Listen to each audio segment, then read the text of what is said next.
Roberta starts us off this hour in Springfield, Missouri. Hi, Roberta. How are you? Hi, Dave, and thank you for this opportunity. Sure. What the deal is we are in our 60s. We have a place that is a lot of equity, but we will have to downsize in the near future.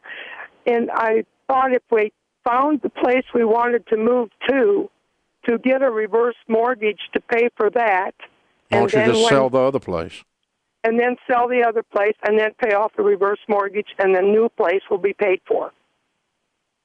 Well, why don't you just sell it before you buy it, move down? Well, then I'm in between, and I don't know where I would live, and I hate to move to an apartment and storage units, and this way I could kind of take my time and look for something I want, yeah. and then that'd give me time to sell the other place. So what's your current place worth? About $265,000. And how hard will it be to sell?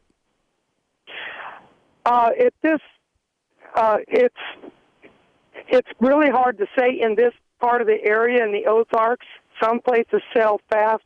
Others have been for sale for several years. Okay. But we do have a really good curb appeal. So right. I think it would sell pretty decent, and we only owe $53,000 on it. Do you have other money? Yes, we have 401s, but that's part of our income month to month with retirement, pension, 401, and Social Security. That's our income. Mm-hmm. And how much is in your 401s? About, between the two of us, about $500,000. Okay, cool. And when you move down, what would you pay for the place you'd move down to? About $150,000. Okay. All right, and you'd pay cash for that. You would clear the $200 out of your other place, you're saying. Okay. Yes. Well, you don't want to use a reverse mortgage in this situation. A reverse mortgage is a situation where you get paid payments monthly. That doesn't give you a lump sum. You need a lump sum. Oh. You need a lump sum of $150,000. Yes. Yes. And so what you'd have to do is just go get a mortgage. Okay. Of $200,000 to pay off the first mortgage and put $150 in your pocket, and you probably just do that at the credit union. We would call this, and the credit union might still call it this, a bridge loan, where you're bridging between this property and the next one. I am so glad I called you. This is wonderful. Now, the deal is this. I would prefer that you put your property, how hard is it going to be for you to locate where you want to move when yours sells?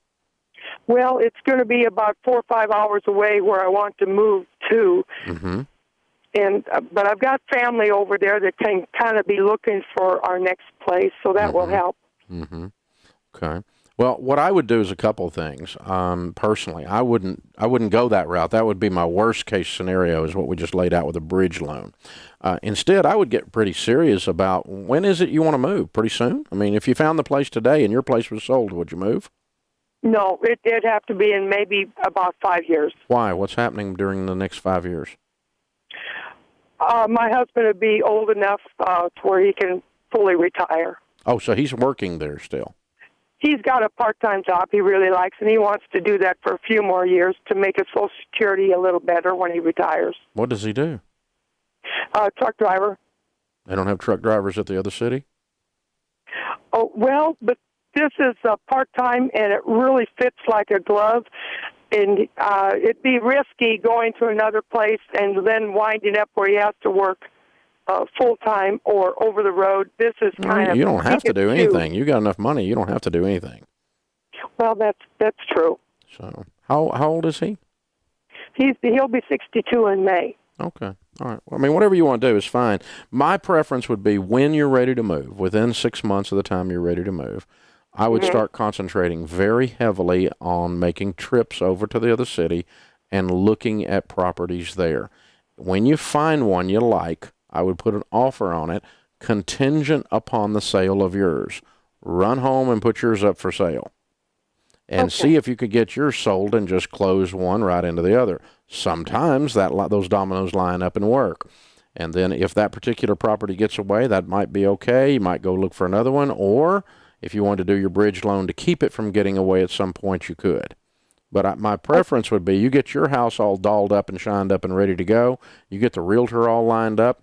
And so when you say go, go, and you start talking about putting it on the market, in the meantime, you head over and start shopping and find a property and make an offer on it. And it's a simple contingency contract. It's done in every city, and it's contingent upon make an offer on the new property, and you're not obligated to buy the new property unless yours sells, contingent upon the sale of yours. And that way you don't get pinched, and you just do the whole thing with cash, and it's not there's not even borrowed money involved that way. If that property is going to get away and you're dying over it and you did a bridge loan, it's not the end of the world. You're just going to pay some pretty healthy payments, though, until your old property gets sold. And the problem is it kind of turns you into a motivated seller because you're staring down the barrel of a $2,000 a month payment, and you're going, man, I want rid of this thing. And all of a sudden you start cutting the price, and you don't maximize what you could have done because you got yourself back into debt. And so it's not my plan. I wouldn't do that, but it's a way around it. And certainly you don't need a reverse mortgage. Thanks for the call. Hey, you guys, Rachel Cruz here. Hope you're enjoying the Dave Ramsey Show. And did you know that I have my very own YouTube channel? Yes, that's right. It's kind of better than the Dave Ramsey channel. Don't tell them I said that. I'm kidding. So subscribe, and there's lots of videos about life and money. So while you're at it, if you want to check out a video, then you can check out how to do a monthly budget. It's one of the best videos out there.